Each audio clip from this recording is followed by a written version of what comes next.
Welcome everyone, my name's Dom, and the Xbox Series X. Oh my god, yes, I finally said it right. The Xbox Series X is finally here. It's been out for about a month. It launched 2 days before the PlayStation 5, and I am going to give it an incomplete review with my initial thoughts, impressions, and everything in between. So, let's get started.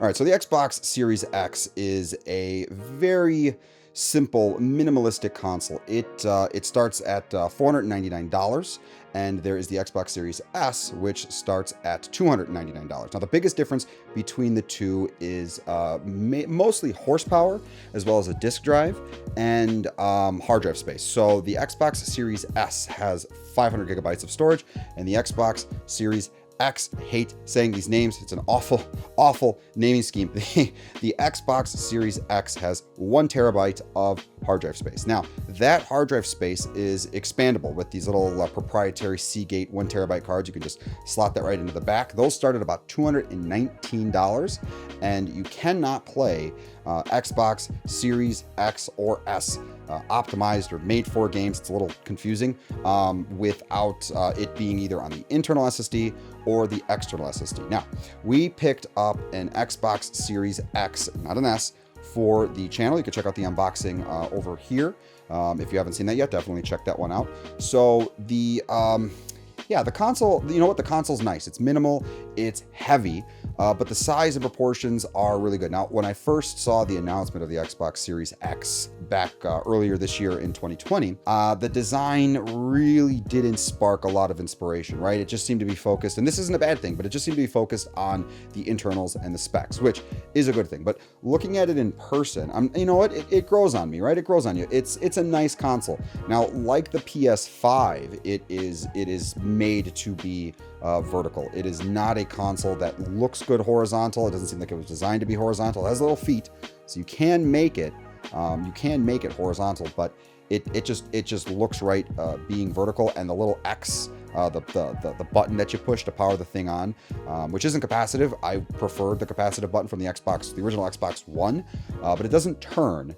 And that's unfortunate, because if you make it horizontal, you should be able to turn the little logo, right? But the Xbox Series S has the logo horizontal, because that console seems to be made to be placed horizontally. And I'm talking a lot about the orientation of the console, but it's weird because the PlayStation 2 and PlayStation 3, the little PlayStation icon, little Easter egg for those who didn't know, what you could rotate it, right? On the original consoles, and I think even the PS2 Slim, you could rotate it if you're doing vertical or horizontal, so you know it always stayed upright. But in this case, it doesn't. So vertical orientation, that's the way that it goes. Now, the controller itself has not changed much. I actually have one floating around here somewhere. Here it is. So this is the Xbox Series X controller, right? It comes in black, and you can get another one in a couple different, in a different color. I think it's like blue and white.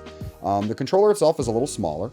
It has USB Type-C for recharging, which is great. It doesn't come with rechargeable batteries, and it doesn't come with a cable to plug the thing in, so you just have to use regular AA's. The play and charge kits, I believe, are $25, and I definitely recommend getting one.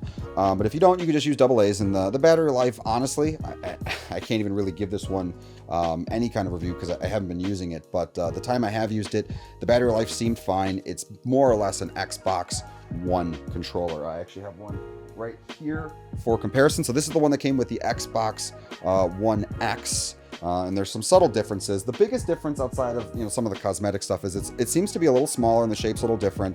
The D-pad is different. It's pretty clicky, and it has it's not it doesn't have like, it's a circle, right? So it doesn't have linear directions. It has a little pad right here that for the corner movements, I guess. And they added a share button. I mean, that's about it, right? It's a little grippier. It's a little tighter. It's fine, right? The big thing for this console, and I ended up picking up this guy, and I want to do a video on this, but this Elite controller is something special. I picked this one up. Now, this is designed after the Xbox One X controller, and it has the little things in the back and stuff like that, and it works just fine. That's what's nice about the Xbox Series X is all of the previous accessories work just fine with the console for all the games. Whereas the PlayStation 5, not to get to comparing to to make a comparison of the two, you can have PS4 controllers on it, but you can't use PS4 controllers to play PS5 games, which is a little goofy. But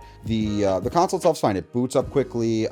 They finally added HDMI CEC, so now the console can turn on and turn off the TV without using IR. So I made a little rant video about that. You can check that one out here as well. That's a big plus for me. But outside of that, it does the 4K. It does 4K fine. Has 120 hertz. All that stuff is fine. It's got good HDR.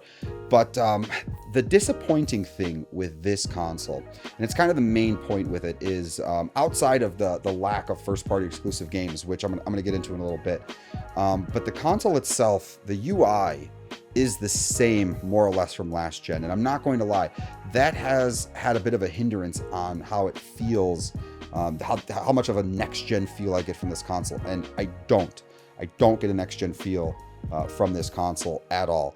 The graphics are great. All the games run great. The loading times are good. Quick resume is a wonderful, fantastic feature that I really hope the PS5 gets. If it doesn't, then Microsoft really, they really did something great here with quick resume, because it works. It's pretty marvelous. But otherwise, yeah, it's a little bit of a disappointment. But I will say, in Microsoft's defense, it seems like Phil Spencer or whomever wanted to focus on raw horsepower for this console. And you know what? Watching Xbox One X games play on this console, they're fantastic. 4K, 60 frames per second, HDR, everything is there, and they just run and they run wonderfully. It is a bit of a disappointment though that the only real games I can experience with the console are last generation games. They have a huge catalog, and that's great, that's good, but it's not. It's a little disappointing. I was really hoping that we would at least have Halo, but that's now been delayed until like fall of 2021, which is a bit annoying. But there's no Forza either. There's no new Gears. There's really nothing for it, and so I've noticed that I haven't really played on the console all that much. I'm playing a lot of Witcher 3. It's one of my favorite games of all time. And with Cyberpunk coming out, and I'm going to get into some Cyberpunk here in a little bit, I did pick up Cyberpunk for the Xbox Series X. Plays the Xbox One X version. The graphics are good outside of the bugs and hiccups and stuff like that. It works. It's good. But one of the kind of a little more annoying things is that when you go into the store, they show you, and the PlayStation 5 does this too, although they seem to be a little bit more organized, but you go into the store and you look up a game, and you have to be careful because you can buy the Xbox One games.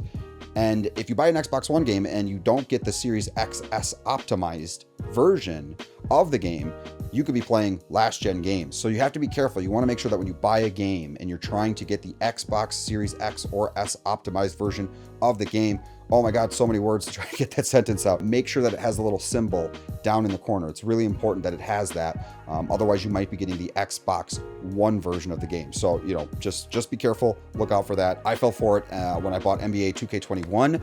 Luckily, Microsoft's really good with refunds, so I was able to just get a refund, say, I was going to rebuy the other game, and I just got the wrong one. Within like 6 minutes, they refunded the money, and I was able to get the Xbox Series XS optimized version of the game. So good job, Microsoft there. Sony definitely does not have a good refund policy. So getting a little bit more into the games, a little bit more in depth, the NBA 2K21, the graphics are exceptional. The visuals of any games that have the XS optimizations, they're exquisite. It's sharp, it's crystal clear, great texture. You can really see the focus on on gaming and on quality, and it does it without even making a single noise. Now, the Xbox One was great. It didn't make a lot of noise. The Xbox One X also did not make a lot of noise, albeit the Xbox One X is in a nice tight package, and that thing pumped out heat. And it pumped out a lot of heat. This console doesn't seem to pump out as much heat, and that might be because the opening is bigger and the design is just more friendly to maintaining good thermals. But there is heat pumping out of it. But the console is whisper quiet. You will not hear it unless it's right up to your ear. You're not going to hear the thing. But really, there's not a whole lot to say at this point in time. A quick resume is wonderful, but without more first-party exclusives, there's really not a whole lot to say. All I'm doing is playing Xbox One games, and that's not really next gen. It's some weird, like if I had to summarize what this console is, it's effectively, it feels like, at least to me, an incredibly powerful Xbox One X upgrade. It does not feel like it's in a new generation. It feels like it's still continuing on with the Xbox One line. And that's a little bit disappointing. But at the end of the day, it's about the games, and it seems like the pieces are in line for Microsoft to really make this console something spectacular. But until we see those games, there's really not a whole lot to say. I mean, all in all, there's no Kinect. There's not even a port for the Kinect. So again, they just seem to focus on just making every single dollar go towards getting as much performance as possible. Now, I really wish I did have a Series S, because it does have different hardware in terms of like the internals and what it can output for gaming, for games, and for performance for the games. So since I don't have one of those, I can only really go off of what I've seen.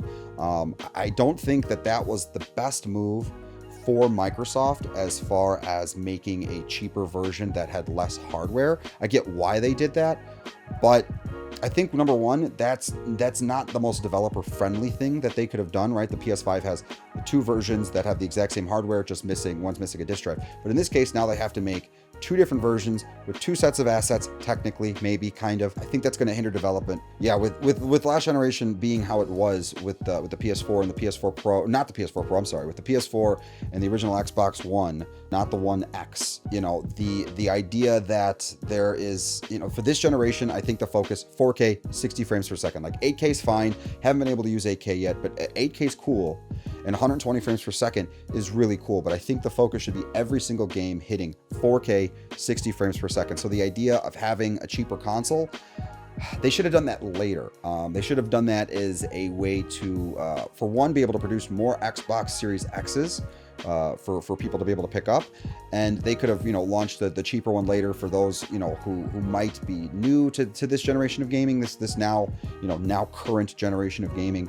That's really what I think that console should have been, and then that would have given the developers time to focus on this console, the Series X, and then once they got used to it, then they can implement the Series S. So that being said, because of maybe some of the differences of how Microsoft waited in order to be able to have a better instruction set, they could have full RDNA 2 support from AMD. That's it's technical stuff. It basically means that technically the processor in the Series X can do more stuff, but there's some nuances there. But what we're seeing is because of that decision, that might have made it a little harder for devs to get time to optimize the games, because the PS5 games seem to be, at least per all the news I'm hearing, outperforming the Series X. We talked about that a little bit in the podcast. You can check out the links all down below. New episodes weekly, or at least we try to get new episodes out weekly. We do record it every week, but that's not important. Yeah, we talk about that a little bit. That's kind of what's been going around. So with the Xbox Series X being more powerful on paper,